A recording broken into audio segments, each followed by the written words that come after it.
This is Hafid.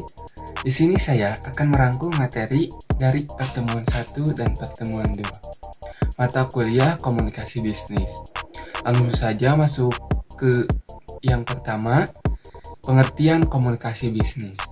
Komunikasi antar pribadi merupakan bentuk komunikasi yang dilakukan oleh dua orang atau lebih dengan menggunakan bahasa yang mudah dipahami kedua belah pihak dan cenderung lebih fleksibel dan informal.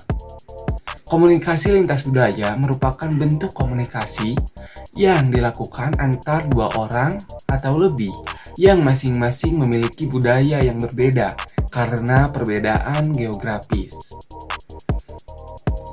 Yang kedua, ada bentuk dasar komunikasi terbagi ke dalam dua bagian. Yang pertama ada komunikasi verbal, digunakan dalam dunia bisnis untuk menyampaikan pesan kepada pihak lain, baik secara tertulis maupun lisan.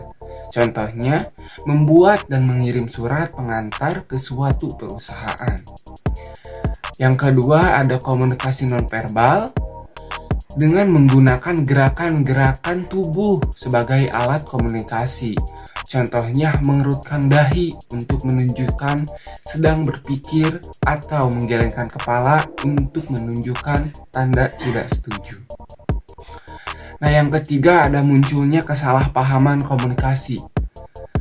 Yang pertama ada masalah dalam mengembangkan pesan, antara lain munculnya keraguan-raguan tentang isi pesan, masih asing dengan audiens, pertentangan ekspresi, kesulitan dalam mengekspresikan ide atau gagasan.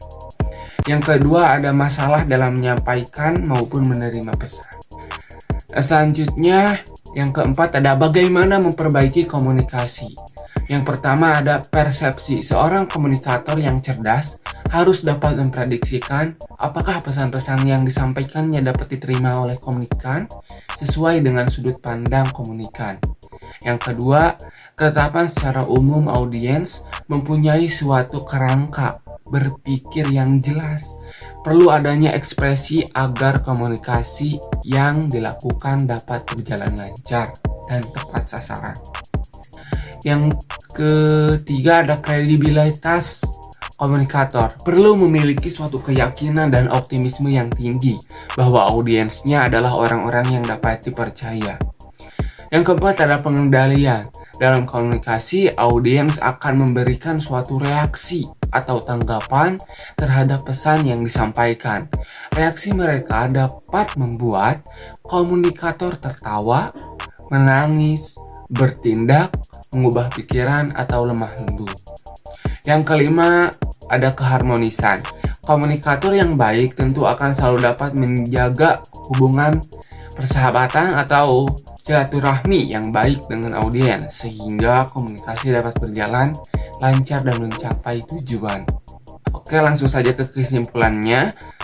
Komunikasi merupakan faktor yang sangat penting demi pencapaian tujuan suatu organisasi. Mereka dapat menggunakan berbagai media komunikasi yang ada, baik yang konvensional maupun yang elektronik, sebagai sarana penyampaian pesan-pesan bisnis. Itu saja untuk pertemuan 1, langsung saja ke pertemuan 2. Baik, pertemuan kedua mengenai materi komunikasi internal dan komunikasi eksternal. Komunikasi internal merupakan komunikasi yang terjadi dan dilakukan oleh para pihak internal atau anggota organisasi, baik yang dilakukan secara formal, non-formal, dan informal. Contohnya mengenai rapat, koordinasi antar divisi. Internal Public Relation atau PR adalah sebagai jembatan antara perusahaan atau organisasi dengan publiknya, terutama tercapainya saling memahami, saling pengertian antara perusahaan dengan publiknya. Jadi PR itu merupakan kedudukan dalam suatu perusahaan atau organisasi sebagai penghubung antar perusahaan atau organisasi dengan publiknya. Nah, dalam kaitan ini, public relation ini dipandang sebagai fungsi atau wajah suatu perusahaan sebagai jembatan antara organisasi dengan publik.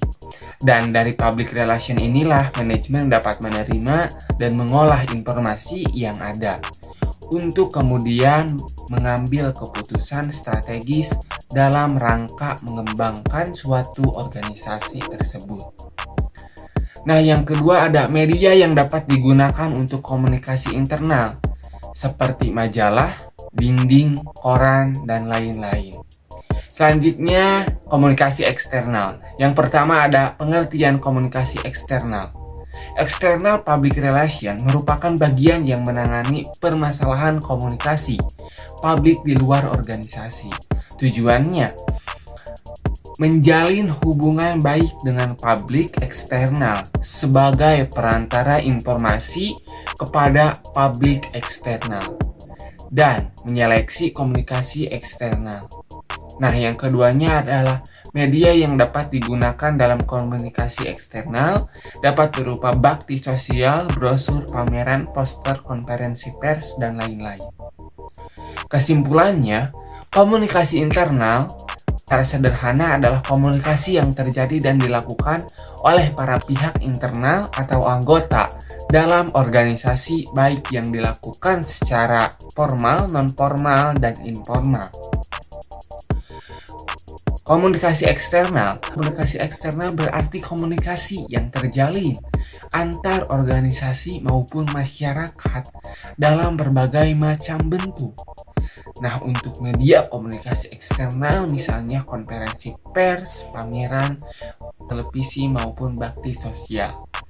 Sekian dan terima kasih. Maaf bila ada kekurangan dan banyak kesalahan. Saya juga masih belajar. Semoga ilmunya bermanfaat. Thank you.